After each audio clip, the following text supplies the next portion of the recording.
بسم الله الرحمن الرحيم قل هو الله أحد الله الصمد لم يلد ولم يولد ولم يكن له كفوا أحد بسم الله الرحمن الرحيم قل هو الله أحد الله الصمد لم يلد ولم يولد ولم يكن له كفوا أحد بسم الله الرحمن الرحيم قل أعوذ برب الفلق من شر ما خلق ومن شر غاسق إذا وقب ومن شر النفاثات في العقد ومن شر حاسد إذا حسد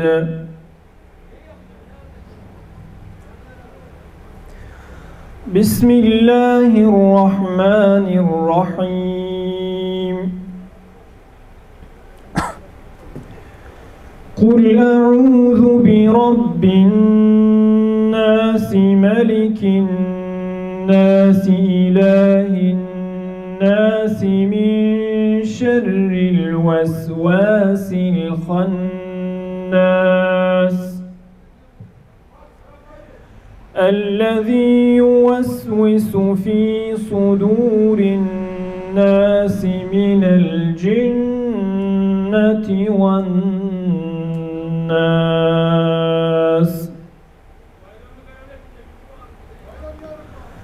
بسم الله الرحمن الرحيم الحمد لله رب العالمين الرحمن الرحيم مالك يوم الدين إياك نعبد وإياك نستعين اهدنا الصراط المستقيم صراط الذين أنعمت عليهم غير المغضوب عليهم ولا الضالين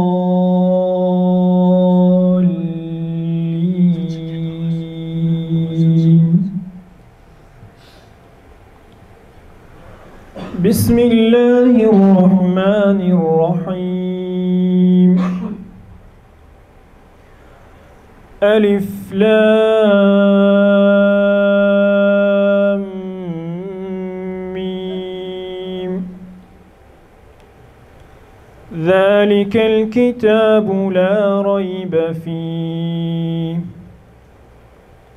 هدى للمتقين الذين يؤمنون بالغيب ويقيمون الصلاة ومما رزقناهم ينفقون والذين يؤمنون بما أنزل إليك وما أنزل من قبلك وبالآخرة هم يوقنون أولئك على هدى من ربهم وأولئك هم المفلحون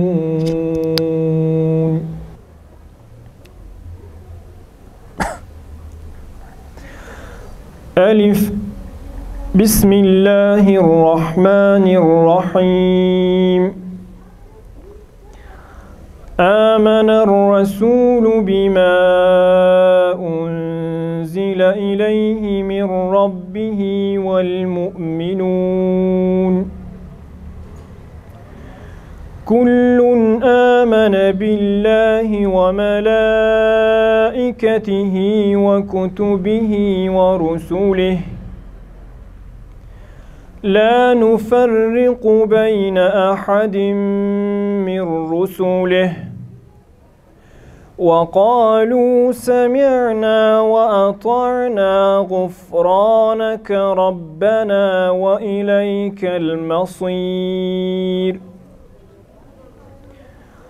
لا يكلف الله نفسا إلا وسعها لها ما كسبت وعليها ما اكتسبت ربنا لا تؤاخذنا إن نسينا أو أخطأنا ربنا ولا تحمل علينا إصرا كما حملته على الذين من قبلنا ربنا ولا تحملنا ما لا طاقة لنا به واعف عنا واعف عنا واعف عنا واغفر لنا وارحمنا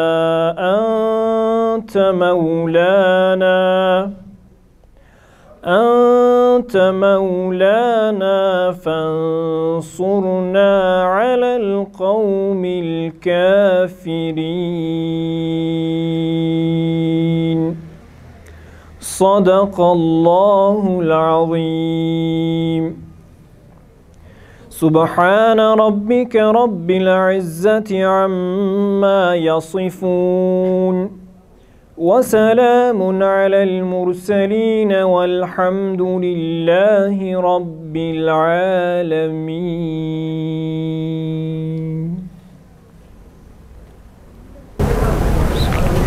Allah hammadan razı olsun kardeşlerim. Ben bugün Lütfen Khayr'ın 40-yıllık hatlarının 10 yıllık hatırlaş münasebeti bilen bir ay çıkılıp oturttumuz. Növətdə bu fəaliyyətimizdəki etiniş usulunu qılış üçün məxluq damarlarını təklif qılımız. Xanım mərhəmət.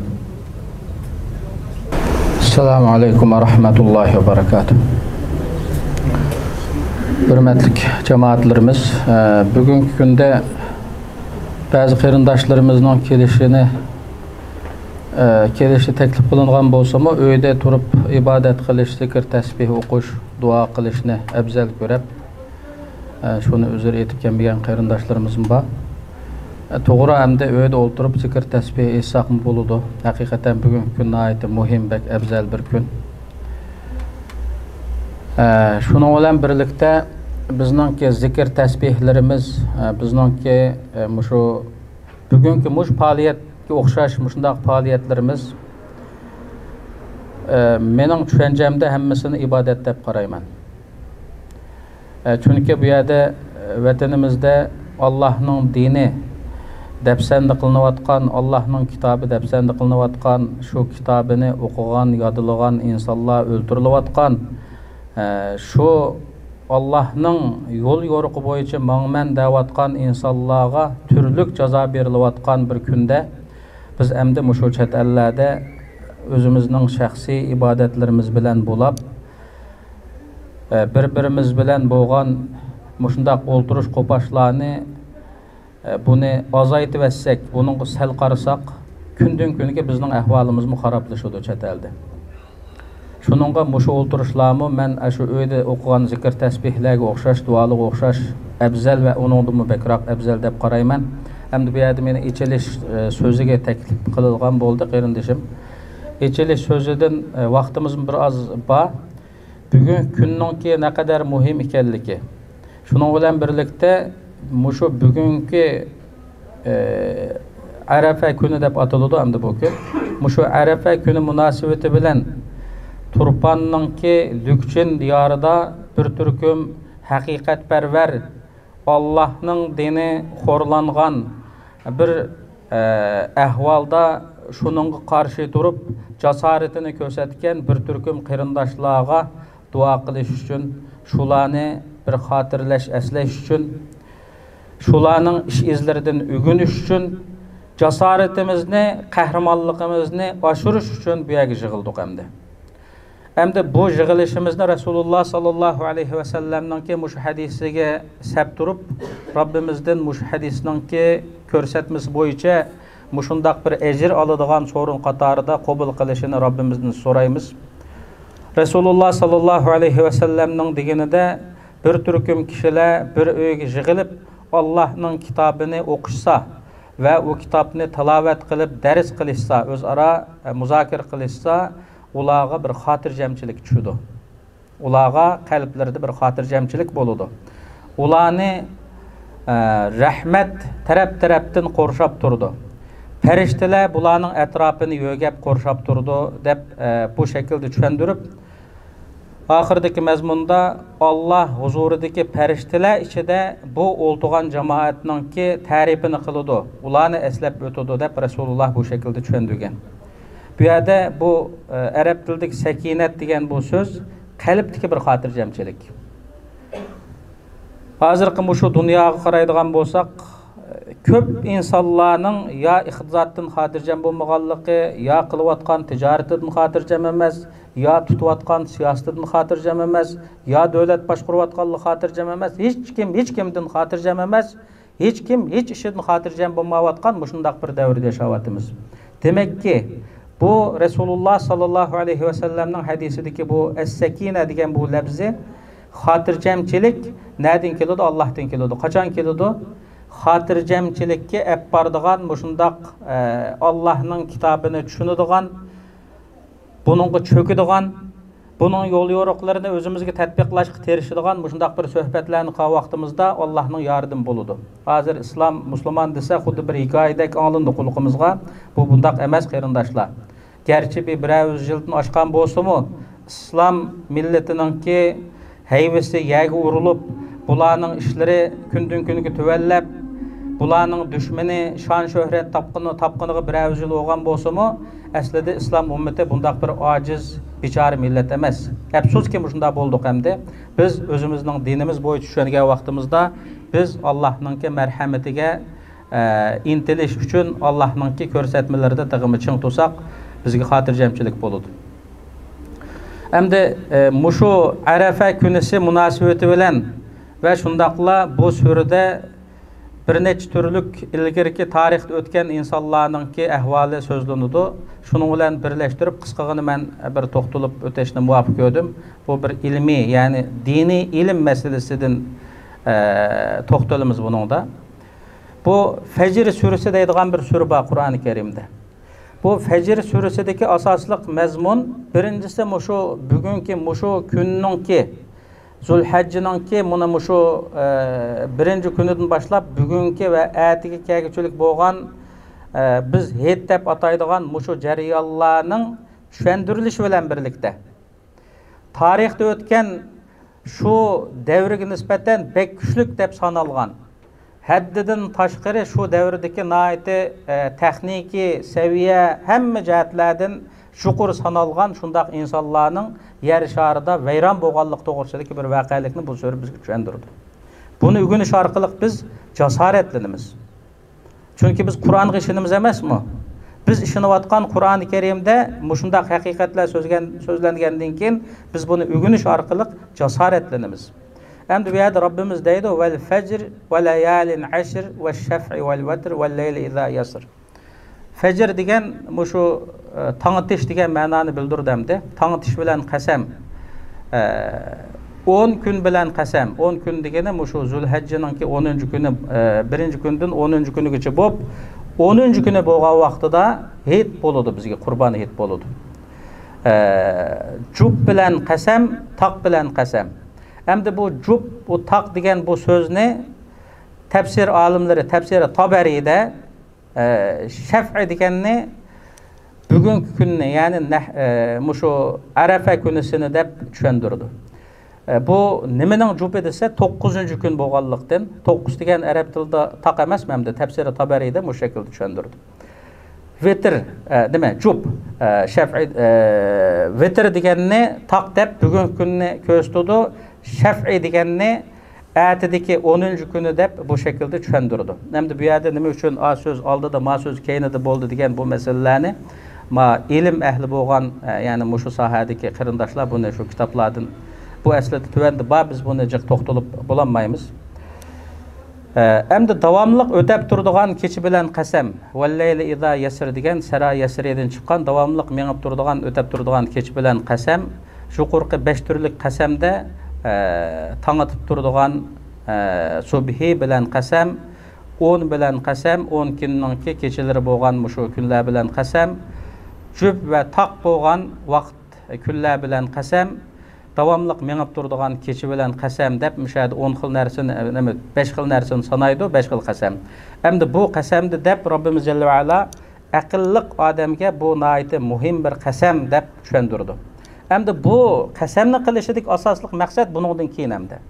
Bu yergachilik Robbimiz nima deydi? Endi ma boshdagi mush oyatni mening hayron qoldigan bir nuqtam, ma boshdagi 5-oyatgachilik oyatni butun dunyodagi ahli ilmlar bu yerda bek to'xtaldi hamda. Kunning fazilati, arab kunning fazilati, nahri kunning fazilati, Zulhajjining fazilatini nihoyat bek to'xtaldi. Allah bu darajada qasam qilib turib, aslida nima demoqchi desa, alam tara kayfa fa'ala robbuka bi'ad, ma keyindagi mazmunni Robbimiz bizga tushundirdi. Fa'ala robbuka bi'ad, ad deydigan bir millat dunyoda bir qavm o'tgan tarixda. İrama zatil imad, bu ad qavmininki ilgirki bularning ati bo'lsa, Iram degan shu ad deydigan bu millatning bir millat hamda, shu millatning ilgirki ati bo'g'lari bular imad bo'lgan, yani nihoyat kuchlik bo'lgan, boshqalarga shu davrda yashayotgan davlat shakli bilan tushungan vaqtimizda boshqa davlatlarga kuch jihatdan tayanch kuch rolini o'ynaydigan, texnik jihatdan tayanch texnikani rolini o'ynaydigan, iqtisodiy jihatdan shunday, kuch jihatdan nihoyat ajoyib kuchlik shunday bir millatning tarixda o'tganligini Robbimiz bizga buni tushundirdi.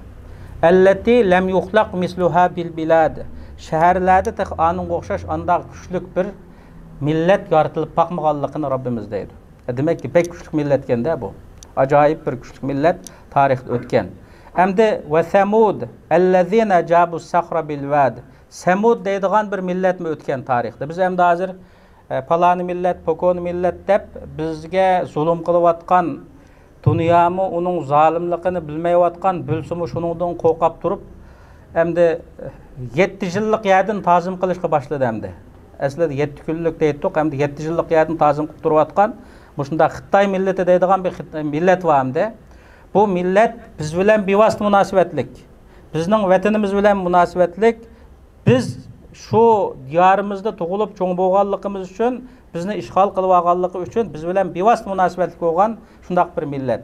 Endi bu yerda Samud deydigan bu odamlarning gapini qilib, Ad deydigan odamlarning gapini qilib, Iram deydigan odamlarning gapini, yani 3 xil tarixda o'tgan insonlarning gapini qilib, bular nihoyat pek kuchliligini buni so'zlab Robbimiz jabu sakhra bil wad.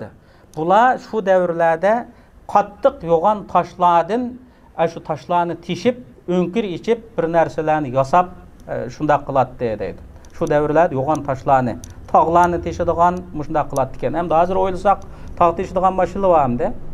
Shu davrlarda ularning kuchligligidan shu tog'larni teshib shunday qiladi. Andan keyin Fir'avn deydigan bir voqelik bor. Bu Fir'avnmi Qur'oni Karimda tasqaladi, Qur'onning yerimi shu Fir'avn voqeasida. Nima uchun bu Fir'avnlar Qur'onda jiq so'zlanadi? Fir'avnlar qiyomat kuniga qadar tugamaydi ekanda, davomli yangi Fir'avn chiqib turdi ekan hamda. Va musulmonmi shu Fir'avnlarning voqealigiga qarab turib, hozirgi Fir'avnlar bilan shu Fir'avnlarni selishtirib, andaq bo'lsa shu Fir'avnlar yer sharidan yo'qolib ketgan bo'lsa, vayron bo'lgan bo'lsa, o Fir'avnlarni bir odam tilg'asi yaxshilik bilan tilga olmaydigan, ularga nafrat o'qiydigan, muşundaq bir halet şekillengen bolsa, demek ki hazırkı zamanның Firavunlarımı yoqaydı o. Kur'an'a işengen adamlar manın işinanlar degen mandaq bir signalını Rabbi uçurunu Rabbimiz bizge berişini maksat kılıdı. Ellezine tagav fil bilad. Hem de bir yerde zil evtad degen ma zulümның bir şeklini düşendurdu. Bu evtad degen insanlarını qozuqqa bağlap turup qinaydigan hakimiyet muşundaq bir istibdat zalim hükümdarken de bu. İnsanlarını qozuq. Total qozuq haqı diken bir qozuqqa bir putini, yani bir qozuqqa bir putini, bir qozuqqa bir qolunu, yani bir qozuqqa bir qolunu bağlap muşundaq tatip turup şu vaqtdaki issiqda muşundaq insanlarını şu gün nurida qizitip öldürdigan muşundaq bir xil jazаны qo'llanib diken. Eningdan başqa sanap tüketkil olmaydigan jazalarının gepini qılıdı. Bular şəhərlərdə tağav degen boyantavlıq qilgan, gәденкешлік qilgan, haddidan aşqan degen ma'noni bildirdi. Haddidan tashqar boyantavlıq qilgan edi, gәденкешлік qilgan edi, eskilik qilgan edi. Fa'aksaru fihal fasad. Ular buzuqçılıqni vayığı yetkizip qilgan. Pek buzuqçılık qilgan degen aş buzuqçılıqni en vayığı yetkizip qilgan insanlar şu idi. Hem de bularningki hazır mesela Firavunni sözlep ötdi bu ayette. Semudni sözlep ötdi. Adni sözlep ötdi. İram degeni aş Adning ilgirki atı boğulları, ilgirki tarixte ötken Ad deydigan millet. Bular hemmisi şu devirde yaşap ötken milletlerinin ve zalim hükümdarlarınki süpti bu. Muşundaq hükümdarlar tarixte ötken dep gelip bular haddidin aştı. Fesabbe aleyhim rabbuke savta azab. Rabbin ulağa azapның qamçısını yolladı. Bu Kur'an-ı Kerim'deki yani bir hikmetlik bir mesele. Hoş. Hem de juqurga qaytsak. Onda tasavvur qilsak. Mesela hazır Xitay zalimleri türlük tümellik hili neyranları bilen, zulümleri bilen, pullarga tayinip, texnikasiga tayinip, kuchuga tayinip bir-birimizga düşmanleştirishdan başlap, bizning qo'rqitishdan başlap, bu qo'rqitish bizning qalbimizdan başlap qo'rqitib bizni ensirtib, ota-onalarimiz orqali, urug' tuqqanlarimiz orqali, mushunda qo'rqitish orqali mushunda qilib turayotgan bir xil holatlarni ko'ramiz. Ma chet elda vatandagi zulmni, vatandagi qo'rqishni uni tasvirlab bo'lmaydi. Vatandagi qo'rqish boshqa bir qo'rqish hamda. Vatanda bir insonning ba'zida o'lib ketishi bir rohat bir narsa. Xitoyning turmusiga kirib qoqqanlaringni bilasizlar. O'lib olmasin deb 10 santim keladigan jipni saqlag'ili qo'ymaydi hamda. Kirgan kunidan boshlab, ishdan beg'idan boshlab, jip oyog'i bo'lsa, oyog'ining jipi, oyog'iningki tegidiki shunday qattiq gangbandek bizning bo'lib qolsa, qattiq to'mirdek bizning bo'lib qolsa, shu bizningni albatta elib oladi hamda. Mush o'zini bo'g'ab o'ltirib oladi yoki bir yerga usib o'ltirib oladi deb, ba'zi uylarda, ba'zi shunday kameralarda butun tomlarga 4-5 santim bulut o'rni o'tadigan gap. O'zini usib o'ltirib oldi deb. Nima uchun unda qildi? Azap yaman. Ölen ba'zida rohat insonga. O'lgil olmaydi da. Hem de niyetini bozup bir Müslüman sabır qilib ketadi. Lekin hem de jondan to'yab bir o'lib olaydisimi, u yerda xo'rliqqa, haqoratga, zulmga chidamay bir o'lib olaydisimi, o'lib olish imkoniyatini uni bermaydigan gap. İmkon qadar uni bir ozdirib, oxiratlikini ziyon tatqizib, eningdan keyin o'lib ketishni xohlaydi. Mushundaq bir qabih ahvol bor hamda. Jamiyat tuğallımı davamlı qo'rqinch ichida turdi. Boyda xotirjam emas, diniy sohadagilari xotirjam emas, ziyolilik sohasidagilari xotirjam emas, normal dehqonlik xotirjam emas, yoshlarning xotirjam emas, hammadan qo'rqib turadigan gapda. Hamda mushunga o'xshash mushunda qo'rqinishni ash ilgirki tarixlarda o'tgan shu Firavunlar, Ad, Semud degan mushu millatlarmi shu vaqtdagi xalqni shundaq ezgan hamda. Shundaq zulm qilgan. Hozirgi zulmdan qilishmagidek zulm qilgan, ularning oqibati, bularning holi qanday bo'ldi desa, ularga Alloh shundaq bir azobni berdiki, bu yerda savt degan bir so'zni ishlatdi. Savt degan qamchi degan gap. Til arabning til uslubida. Bu yerdagi savta azab deganni tafsir olimlari nima deb tushuntirdi desa, bu ularga berayotgan azab shu darajada qattiq bir azobki, bir qiynashki, jahannam azobining bir turkumi, bir ma'lum bir qismi shu yerda bo'lgan.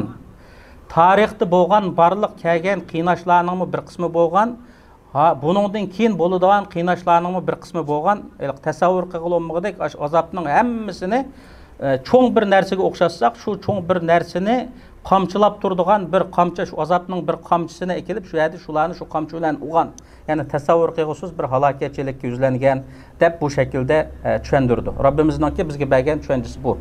Endi biz bu oyat karimadan oladigan bugungi darsimiz nima? Şu davrlarda, şu tarixlarda shu sizlarga o'xshash yashab o'tgan insonlar qo'rqib, ansirab, jinidan ansirab, ota-onasidan ansirab, millidan ansirab, uningdan ansirab, buningdan ansirab, shularga bo'ysundimi? Shularga nima deysan deb qarshi turishdan qichib ketdimi, mukib oldimi yoki ching tudimi degan bir savolni bu yerda o'zimizga qo'yishga to'g'ri keladi. Ular ching tudi. Ching tuganlik boshqa suralarda keladi Qur'oni Karimda. Bu tasavvur qilg'usiz. Bir ona balaning bir voqealigi bor. Bir ona bala. Ko'z oldida bir onaning balasidagi quchog'idagi balani elib qaynayotgan mayga, biz tomoq yeydigan mayni qaynatib turib shu mayga atadigan gap.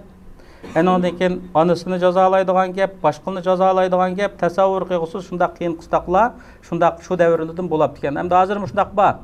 Endi shuning bu yerda qo'rqish masalasi. Ataxshawnahum deydi Alloh Qur'on. Ulardan qo'rqamsizlar. Ay shu oyatdagi hum degan damir nima desa, ular degan davomli kelib turadigan firavnlar degan gap endi. Davomli kelib turadigan firavnlardan qo'rqamsizlar. Alloh qo'rqishqa eng haqliq edi u. Ulardan qo'rqamsizlar deydi Alloh.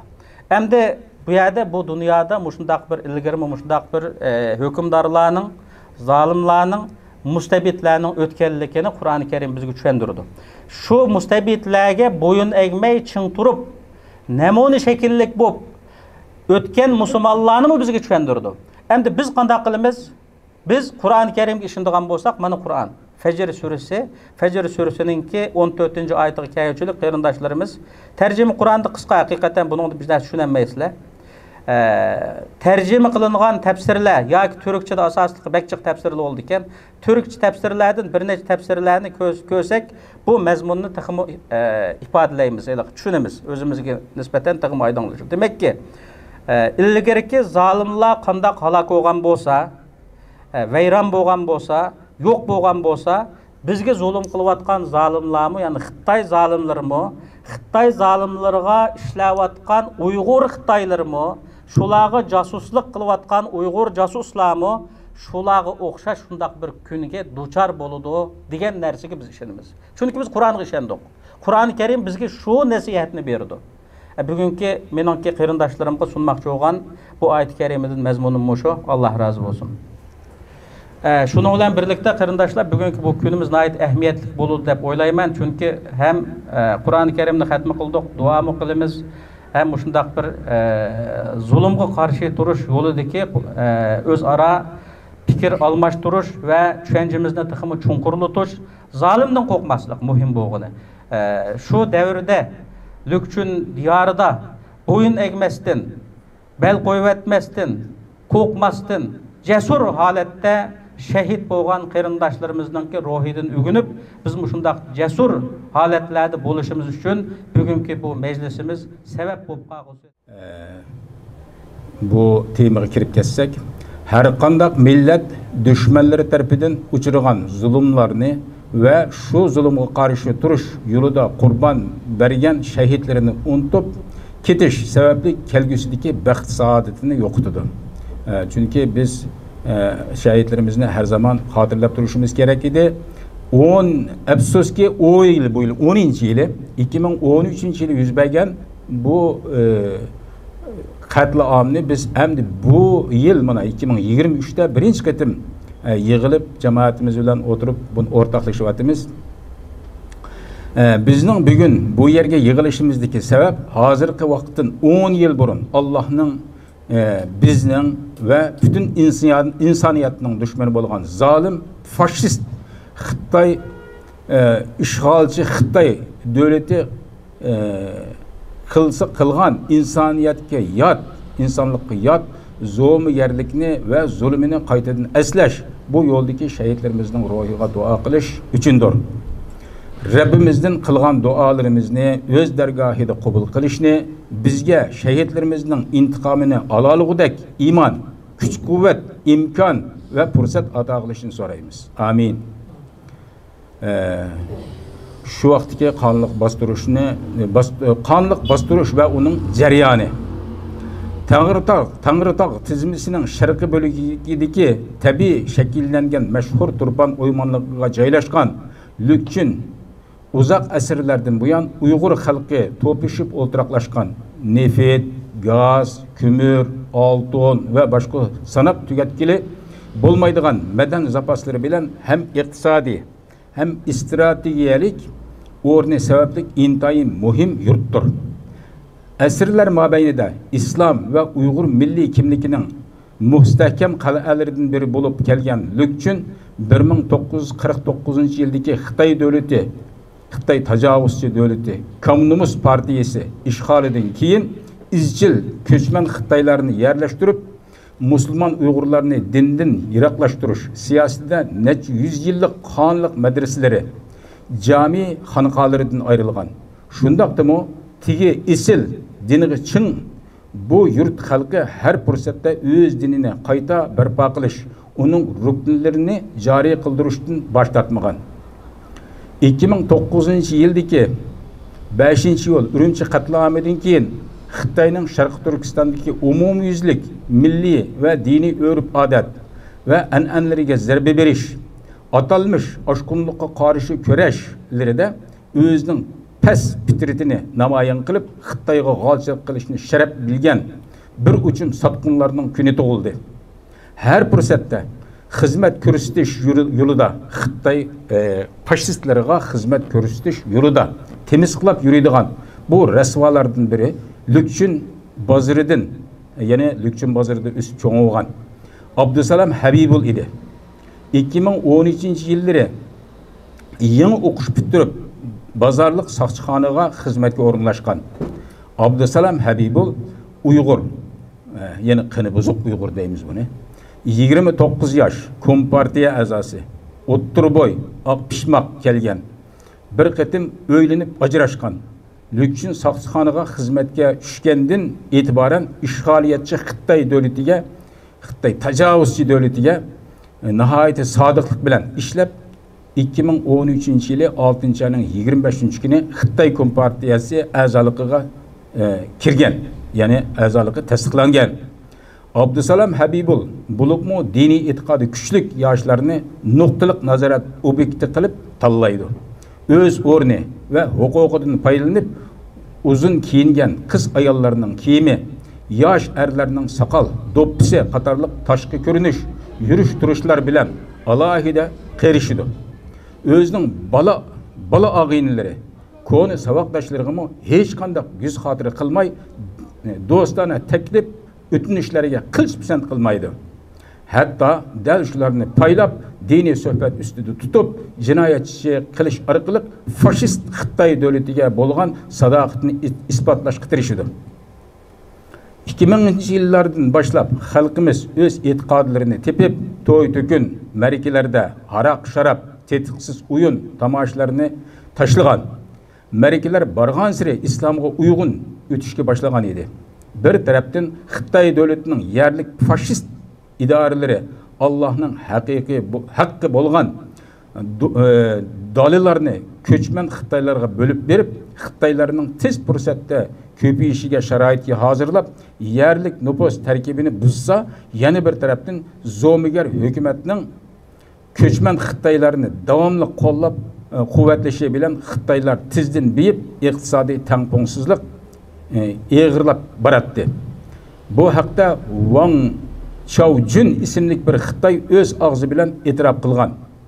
Yuqorida ismi tilga ilingan ishg'oliyatchi Xitoy davlatiga sitilgan Abdusalam Habibul 2013-yili 2-oyning ma'lum bir kuni Ayindin Umarning uyiga keladi.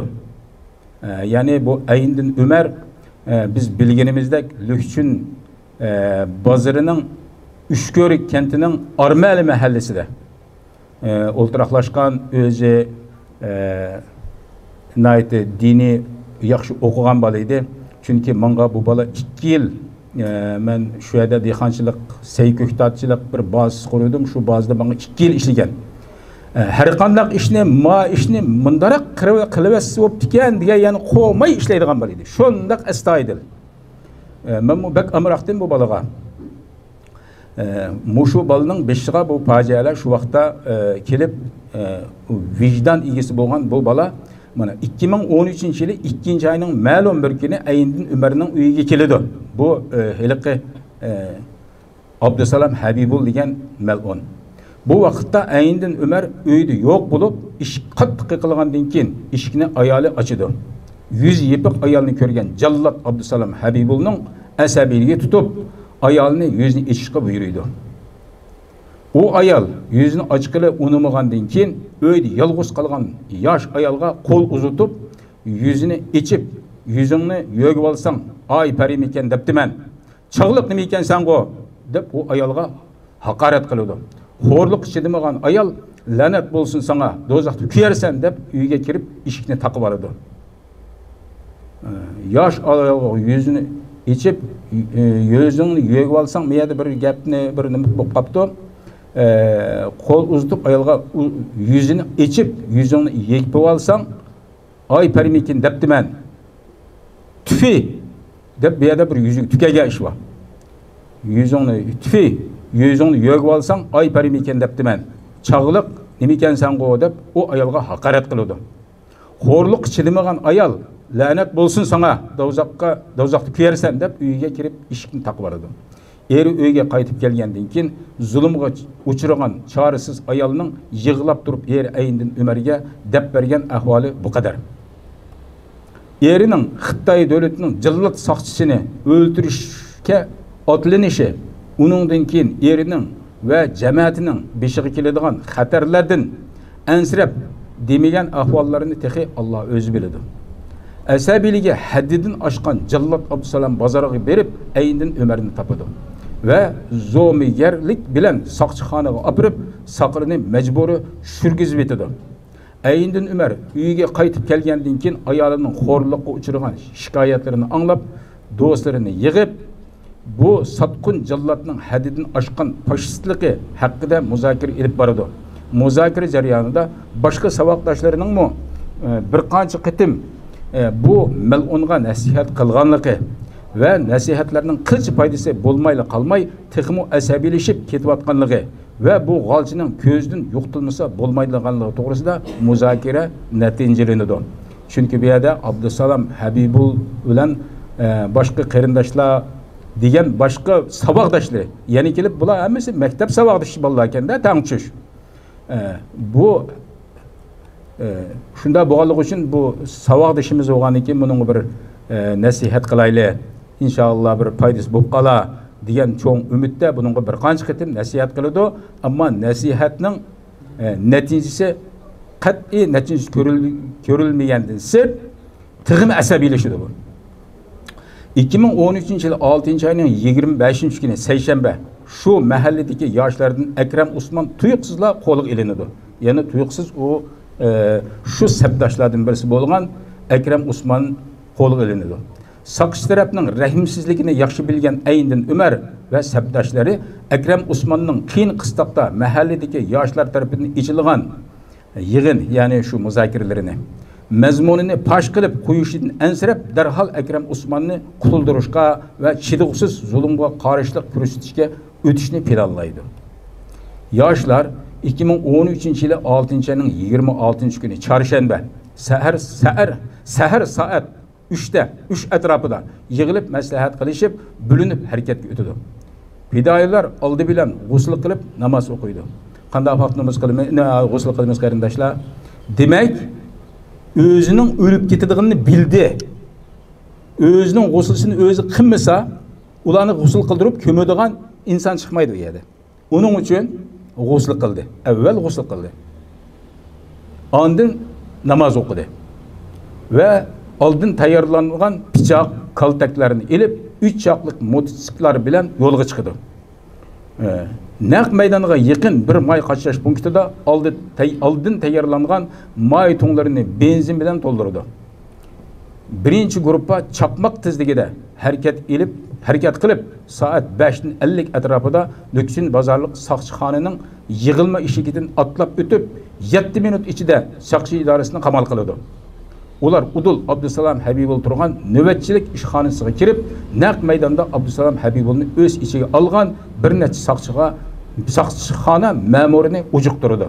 Chunki bular oldidan shu kunisida Abdusalom Habibulning shu yerda navbatchilik qilganini biladi ekanda, bilib bugun boshlamasak, ma'o navbatchilik qiladigan kunda buni uyga berib qilsak bo'lmaydi, shu soqchixonaga boraylik deb shu muzokarada shu kuni boshlagan.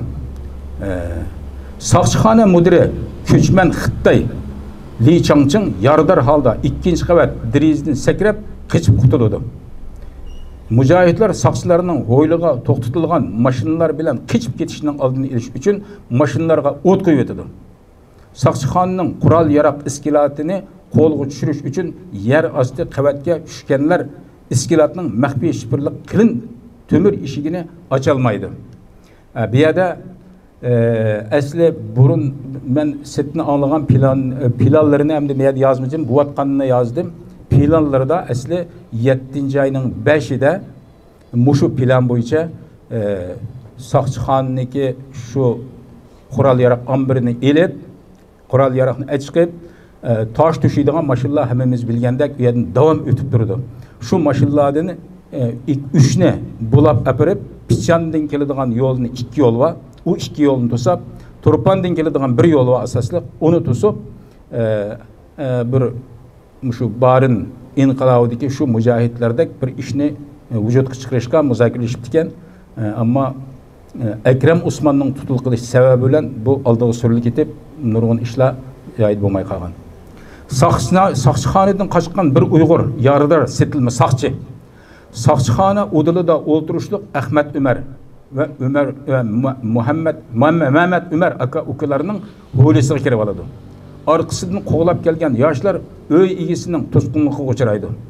Setilma Uyg'ur soqchiga yon bosgan bu kishilarni 3 qatim gap qilibmi, qoyil qilolmagan yoshlar qochgan setilma Uyg'ur soqchiga qo'shib Muhammed Umarni o'ldirib tashlaydi. Buni videolarda ko'rgan bo'lganingizda xabarladim bergan. Soqchixonani yig'ishtirib bo'lgan yoshlar qurolli qism alohida atritiga hujumga o'tdi. Qurolli qism alohida atritidagilar tayyorliksiz turganda hammasini pak-pakza yo'qotishga tirishsimi, yanıla ba'zilari qochib ulgurdi. Qochgan Xitoy soqchilarini qo'lab manganda Abdulhamid Jagud ismli dam ilishga chiqqan o'qituvchi yoshlarning oldini to'sib turib oldi. Hamda telefonini chiqarib 110 ga ma'lum qilmoqchi bo'ldi. Abdulhamid Jagudni qayta ogohlantiribmi, qoyil qilolmagan mujohidlar qochqun soqchilarga qo'shib uni yer chishildi. Bu jangovarlar yana atalmış xalqni makonlashtirib beyitish o'rniga hujum qilib, kirib Uyg'ur amonlik qo'g'dug'ichisini eg'ir yaralandirdi. Bu yaradarni Nevra tuqquni Abdüz G'anam yudib doktorxonaga ilib mangdi. Yoshlar Abdüz G'anamni xeli ogohlantirsimi, quloq solmaganlikdan uni qo'shib jahannamga yo'lga soladi. Bu hujumdan qisqa vaqt ichida xabar topgan Xitoy ishg'oliyatchi davlat doiralari Pichan tarafdan askarga yetkazib kelib bostirmoqchi bo'ldi. Qonxo'r Xitoy davlatining to'liq qurollangan harbiy qismlarining nomard o'qida o'zlari ta'minlagan uzun qisqa qilich, xanjar, benzin qatorliq to'limi oddiy, hatto günümüzde ittidai sanıdığım kurallarga ega yoshlardan Ayindin Ömer qatorliq 11 kishi naq maydonda shahidlik sharifini ichidi. Shahidlik sharifini ichidi. Ahmad Niyaz Sidiq qatorliq 4 kishi yordar qo'lga tushdi. Yordar xalqqa qo'lga tushib qoldi. Shu kuni terrorchi Xitoy davlatining e'tirof qilishicha Xitoy tarafdori Abdusalom Habibul qatorliq 16 Uyg'ur, 8 Xitoy jami 24 kishi o'ldirilgan. Lekin vaqadan keyinla Erkin Asiya radiosi muxbirining ziyoratini qabul qilgan Lukchinlik bir oxunning e'tirof qilishicha Devlet tarafından 35 kişilik kepenlik verilgen. Muhbir naq maydanda şehit kılıngan 11 kişinin ular içinde bar yo'qligini so'raganda ahun ularning yo'qligini aytgan. Buni men radiodan o'zim anglagan. Radiodan anglab ahunning ismini meyde tilga olmadim. Onun ismi bardi. Qulug'im bilan anglaganlikdan men mey kirgizdik. Av beshilikisi Xitoyniki o'ziniki matbuotlarida e'lon qilgani ma assinqisi bo'lsa desa, shu ahunning shu vaqtda Erkin Asiya Radyosu'na bergen ma'lumoti. Darvaqa Xitoy hukumatining vatansuvar yoshlar uchun kepenlik ta'minlashi mumkin emas. Shunga bu qatimliq vaqada ishg'oliyatchi Xitoy tarafidan naq maydonda o'ldirilganlarning soni 46 dan oz emasligini jazmlashtirishga bo'ladi. Uzun yıllar müstemlike istibdat astida yaşap gelgen bu xalqning cesur oğlanları tarafından 6. ayının 26. günü səhərdə qo'zg'atilgan mezkur zulmga qarşı turuş hareketini tuyuqsiz elib berishga mecbur bo'lish, tayyorlikning kam, qatnashuvchilarning ozligi va yordamchi kuchning yo'qligi sababli qisqa vaqt ichida fojialik oxirlashdi. Bu qatimki zulmga qarşı turuş vaqasida şehit bo'lganlarning ba'zilarining ismlari tuvandikcha aniqlandi. Ayindin Ömer, Abu Bakr Sitam, Yasin Yusuf, Yusuf Ali, Abdul Ahad Osman, Ekrem Tuniyas, Ali Ahmed Niyaz, İbrahim Osman qatorliqlar naq maydonda ishg'oliyatchi Xitoy davlati tomonidan shahid qilingan. Şu kuni yordar asir ilingan 4 nafar deyilgan bo'lib, Ahmed Niyaz Sidiq ve Abdullah İsrafil şularının içinde idi. 6. ayının 28. günügacha tutkun kılınganlarının sani 72 yetken. 6. ayının 30. günü köreşçi İbrahim Ali qo'lga tushgan. Mücahid yani. İşgaliyatçı faşist Xitoy davlati mazkur vaqani cho'ngni kichiklatish, kichikni yo'q qilish taktikasi bo'yicha ko'p davron salmaslik, aksicha bütün uçurlarını qamal qilish siyosetini yurgizib 6. ayının 26. günüden 7. ayının 15. günügacha har qaysi tor aloqa sistemalarida 800 dan ortiq o'sak uçur tarqatilganligi atalmış ig'vogardan 199 kishini aniqlab chiqib 72 kishiga chora ko'rganligini e'lon qilgan. Faşist Xitoy davlati Ahmed Niyaz Sidiq, Abdullah İsrafil ve İbrahim Ali'lerinin ölümge hüküm kılınıp Ekrem Osman'ın 25 yıllık müddetli qamoqqa ilinganligini e'lon qilgan. Bu Xitoyning o'sha xabarlarda e'lon qilingan xabarlar. Iniqsiz ma'lumotlarga qaraganda bu voqeaga chitib turib tutqun qilinganlarning soni 800 ni eshib ketgan. Bularning ko'pinchisi yoshlar bo'lib, eng tubini 3 yillik qamoq hukm qilingan. Şu kuni yoshlar tarafidan o'ldirilgan saqchilardan Abdusalam Habibul, Adil Ablis, Yahya Israfil ve Jabbor Usman qatorliqlarning ismi aniqlangan. Atalmış saqchixona boshlig'i Li Changching tirik qaşqan. Tirik qilib qaşqan bu. Abaytın derib o'tib ketdik. O şu yatağının penceresinden şu saqchixonaning keyin tarafiga o'zini etib yordar halda qaçib qutulgan bu. Atalmış xalqni makonlashtirib bitish qurilish rayonidagi 2 qavatlik bina qurilishida ishlayotgan ko'chman Xitoylardan 90 kishi qurilish huddigiri Xitoyning har qanday nasihatiga quloq solmay qurilishni tashlab yurti Sichvanga qochgan. Voqeadan keyin saqchilarning ikkisining otasi uzun o'tmay nadomat ichida o'lgan. Bularning ismlarini bilmadik, ama isimleri aniqdi. Şehitlerinin birisinin otasi el mahallerini taşlap itizlik çıkıp kapitip yetib algan. Bu haktaki paranglar şehit atasının konu tunuşlarından biri peshqadam saqchining qo'liga yetib, saqchi uni yo'qlab bargan ve şehitning atasiga mundaq tasalli bergan. Shu kuni vaqa tinjitilgandan keyin Xitoy tarafdorlarining toplari bilan şehitlerinin bedenleri bir zalga elip kelinip iki tarafga ayırıp qo'yilgan. Naq maydonga heliqi peshqadam saqchimi bargan bo'lib 35 kishining jasadi bir tarafga bir tarafga sisiq purab va chivinning jiqligidan yaqin yo'lash qiyin bo'lgan. 11 kishilik shahid jinozalari tarafda bo'lsa, birmu chivi yo'q. Hatto tulumi illiq bir hid tarqalgan. Buni his qilgan peshqadam saqchi naq maydonga birga kirganlardan bu haqda so'raganda bir diniy zot atri chechib olgan o'xshaydi degan. Mazkur peshqadam saqchi o'zining buningga qalbida qilchi qoyil bo'lmaganligini, bu yoshlarning to'g'ri yo'lda ekanligiga ko'nglida qanoat tepib, darhol doktorxonadan kasallik isboti elib olib, uyda yetib olganligini, keyingi qo'g'lab tutishlarga aralashishdan hazar qilganligini aytib bergan. 2009-yildagi ya'ni Ishkirdagi Shougan degan yerda yuz bergan bir voqeani qistirilib o'tdi. 2009-yildagi Shougan voqeasidan dal 4 yil keyin 5-iyul Urumchi qatlamining harbisida yuz bergan bu voqea dastlabki vaqtdan e'tiboran Amerika, Kanada, Angliya, Germaniya, Fransiya, Yaponiya, Turkiya ve başka ellerden nurgun xalqarалық matbuotlarda bu haqda bas-basda xabarlar e'lon qilinib, Xitoydan bu haqda to'g'ri uchur bilan ta'minlash talab qilingan ve Xitoy hukumati, Xitoy tajovuzchi hukumati demokratiyaga chaqirilgan. Tulumu afsuski mushunda adolatsizlikka, haqchilikka, ruhiy ve jismoniy xo'rliqlarga qarshi ilib berilgan 26-iyul inqilobi jihadi yüz bergen kunidan e'tiboran faşist, komünist Xitoy davlati tarafidan numussizlarcha chegara sig'atiga bağlangan 3 xil kuchlar aralashgan terrorlik voqeasi deb e'lon qilinib, davlat ichi va sirtiga qarta qattiq qamal siyosati yurgizilib, har qanday chet ellik muxbirning rayon bilan shahidlarning yaqinlari yoki ahvolidan xabardor har qanday kishi bilan ko'rishishi to'sqinlik uchirgan. Hamda her daimlikidek barlık matbuatlarını iş kısılıp, atayin raddiya maqalları e'lon qilib, kunni etek bilan yepishga uringan.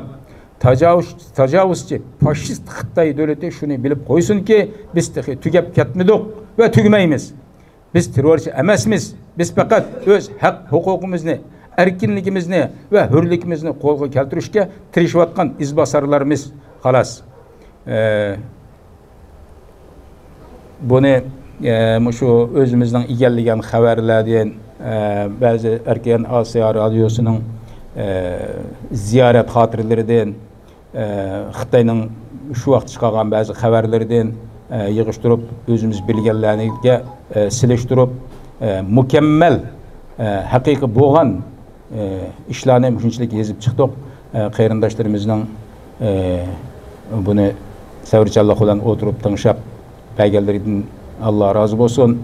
Yaşlarımızın şu vaktiki şu yaşlardan ügünüp cesur, yani cesur, hakiki bir erkeklerden bulup yetişi için yaşlarımızga toluk anlatışını niyet kılıp bir yere çağırdık. Qarindoshlarımızın bir yaşlarının kelganligidan Allah rahmet kılsın. Ama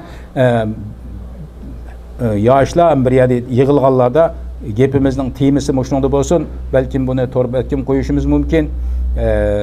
Buni yoshlar bir o'qib, o'zlashtirib, mushu pedagog yoshlarimizdan uygansa deydigan umiddamiz.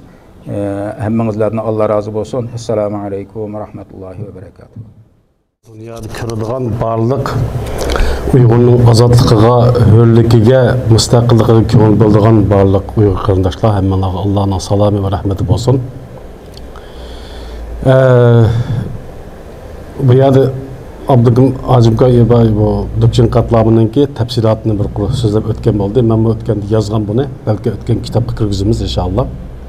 Yozilib bu Dukchin qatlami ve şununla okşaş Yaken katlamı ba, Xaneri katlamı ba, G'ulji katlamı ba, Urumchi katlamı ba, nurgun katlamlar oldu. Lekin katlamlarning türü vatanda o'xshamadi. Masalan, Lukchinninki, Urumchininki, Yakenninki ve yana shununga o'xshash Seriqbo'yning katlamları düşmanning bizga zulm soldiganligini, bizni qirib tashlaganligini bilib, Bərabər bu yolda qırılıb ölüb gitkenimiz, onundan bizim bu düşmandan qısas alaylı deb aldın atlanıp, mesela Nökçünlükdə var 36 nəfərdəydi o Hacıqam, keyinki ilan qan salmı cıq-cıq Xitay, ölgen Xitay. Yerkenlikdə hem şundaq, hem başqa yerlerden var. Demek insana ölüm bir qıtım geldi, ama ölümge teslim bulup ölüşemez, öldürdüklerini öldürüp ölüş, o az insanların kolduğunu kildiği işçi bu. Biz ügünüşki tigiştik ruh. Eğer bizden Uygur milletinin ki, üçten birimizden muşu ruh boğan bolsa, hem şu ruhka varıslık kılıp yaşayan bolsa, Xitay mümkün emez kampı kuranmaydı, hem bağçak bunda bizden kırıcılık kılanmaydı.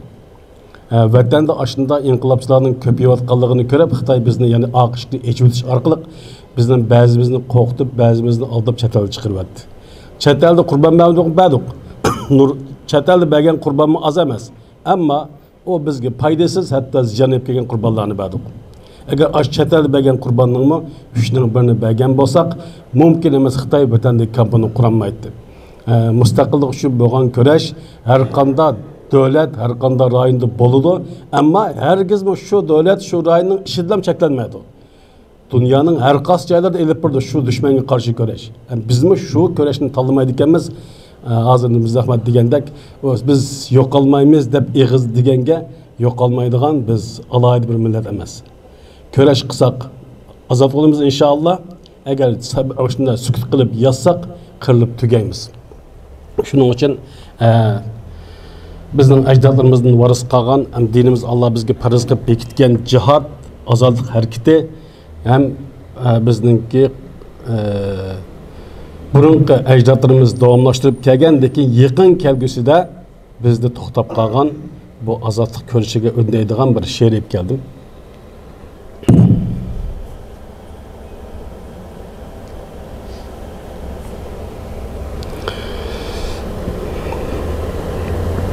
She'rning temisi azodlik marshi.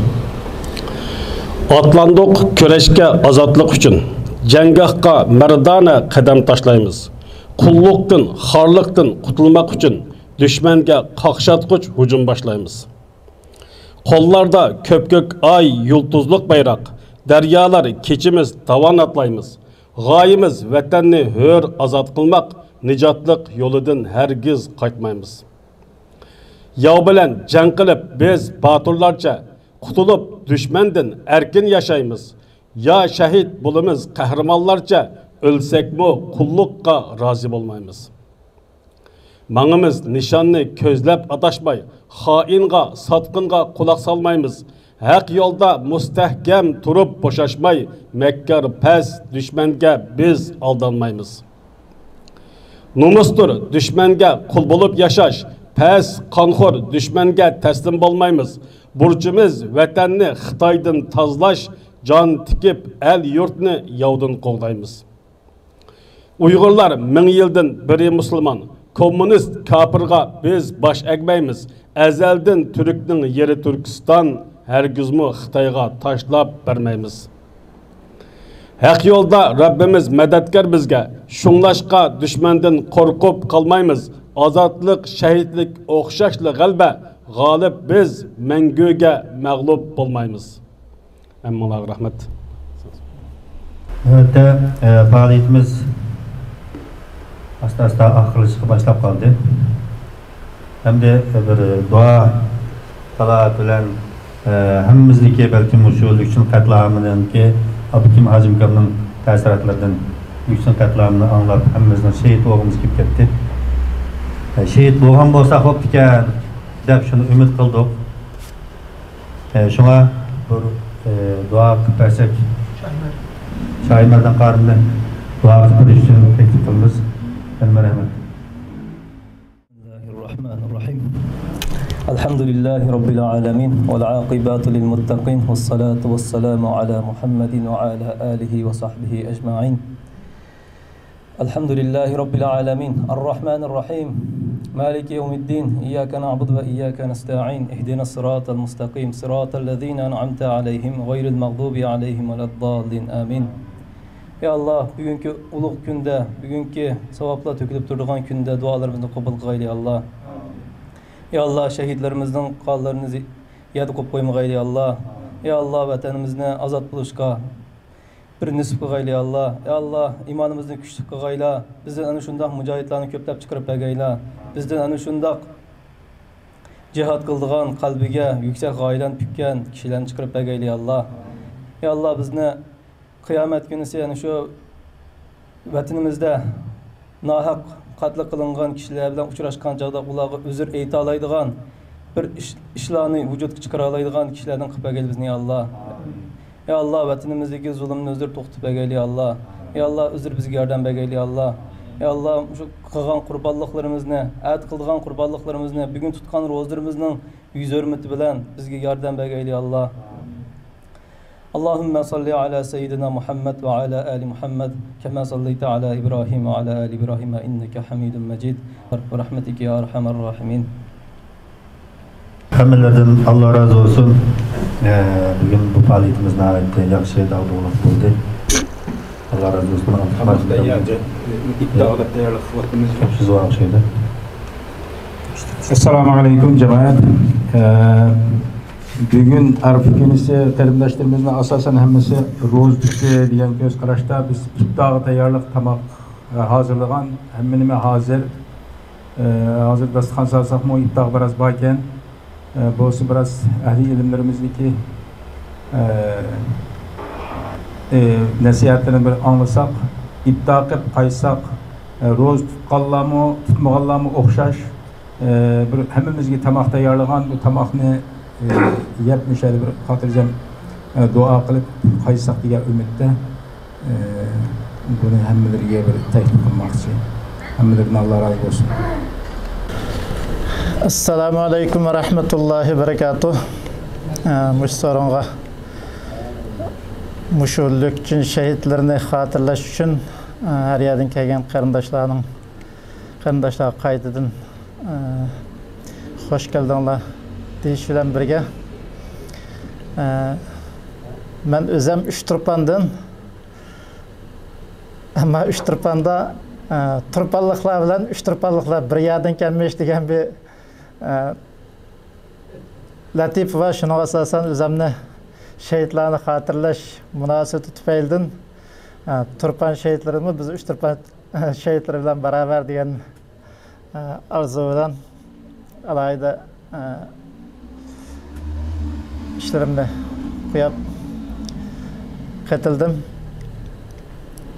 Bu yerde ben aldın program oralaştırmağandan keyin alayda bir narsa sözleşni tayyorlik qilib olmay kelgan. Shunda bo'lsa qisqacha mushu munosabatga mushu şehitlarni hatırlash faoliyatiga munosib holda qisqacha bir narsa deyishni to'g'ri ko'rdim.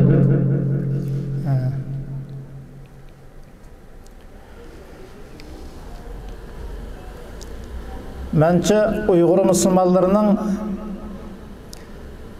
keyingi 50-60 yildan beri, ya'ni kommunist Xitoylarning vatanimizni besib olgandan tortib hozir qadar har qaysi viloyat va yoki har qaysi nahiyalarda o'xshamagan shakllarda qarshilik bildirish, har xil inqilobiy harakatlar hep berilgan bo'lsa-mu mag'lub bo'lib kundan kunga ahvolimizning nacharlashib bizning xorliqqa yuzilayotganligimiz hozirmi chet elga chiqadigan shu yerdagi şehit bo'lgan yoki vatanda har xil sabablar tufaylidan chiqolmay qolib qolgan yurtdoshlarning ichida Allah alohida ne'mat ato qilib biz bir qancha ming kishilarning chet elga chiqadigan bo'lsakmi bizning ichimizdami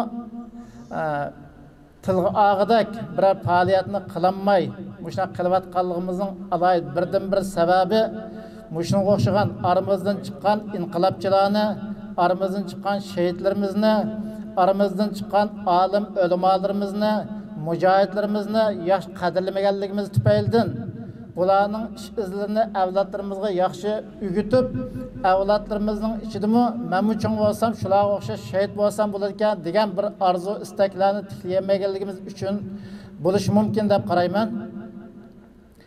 Chunki Alloh subhanahu va taolo Qur'oni Karimda وَمَنْ يُعَظِّمْ شَعَائِرَ اللّٰهِ فَاِنَّهَا مِنْ تَقْوَى الْقُلُوبِ. Yani muşunu okşaş, bugün Arafa günü, ata Kurban Hayit kurbanlık kılılgan, hacılarının Mina Arafatlarda turulgan, muşu faaliyetlerini bayan kıp boğandan keyin Allah Subhanahu ve Taala muşu dini faaliyetlerini kılış, şunu alayda vaqt ajırtıp, vaqtida ada kılış, qatarlık muş faaliyetlerini Allah Taala'nın şuarlarındandır. Kimiki Allah'ın şuarını kattılırsa, onu büyük bilip alayda joyida ada qilishga tirishsa, mana bu taqvo, dilning taqvoligining jumlasidandir deb bayon qildi. Bu oyatning mazmuni yana bir jihatdan siyosiy bizning voqealiklarimizga qarasak, islom uchun tirishchanlik ketgan, islom uchun fidoilik qilgan mujohidlarimiz, olimlarimiz, qalamkashlarimiz va mushu yo'lda hech qanday ismlari tilga ilinmasdan necha 10 yillar turmida o'tab ketib qolgan qarindoshlarimizni kitoblarga, tarixiy asarlar qilib yozib chiqib, avlodlarimizga tushundirmaganligimiz tufaylidan aramızdan inqilobchilarning chiqishi azib ketib qolgan bo'lishi mumkin. Shunga mushu faoliyatlarni alohida xotirlash, mayli vatanimizning Lokchunda bo'lsin, Yakanda bo'lsin, Urumchida bo'lsin, G'uljida bo'lsin, yoki Aqsuning Qarjulg'unda bo'lsin, Xitoy tajovuzchilari qarshi jasurlarcha maydonga chiqib, jonini qurbon qilgan qarindoshlarni har qachon, har vaqt alohida buning nomini kattalab, mushunda yil dönamlarda ularning tarixiy ish izlarini bir-birimizga so'zlash, avlodlarimizni uyutish orqali yosh o'smirlarni mushunda ilgari o'tgan shahidlardagidek hal qilg'uch paytga duch kelganda jonni birishdan qo'rqmaydigan tarbiyalasak, bu mu Allah Taala'nın yuqorqi oyatda bayon qilgan taqvolikning jumlasidan bo'ladi deb qarayman. Mush oyatning bir ma'nosiga mush mazmunlarni cho'qim kirdi. Tutib qo'yilgan.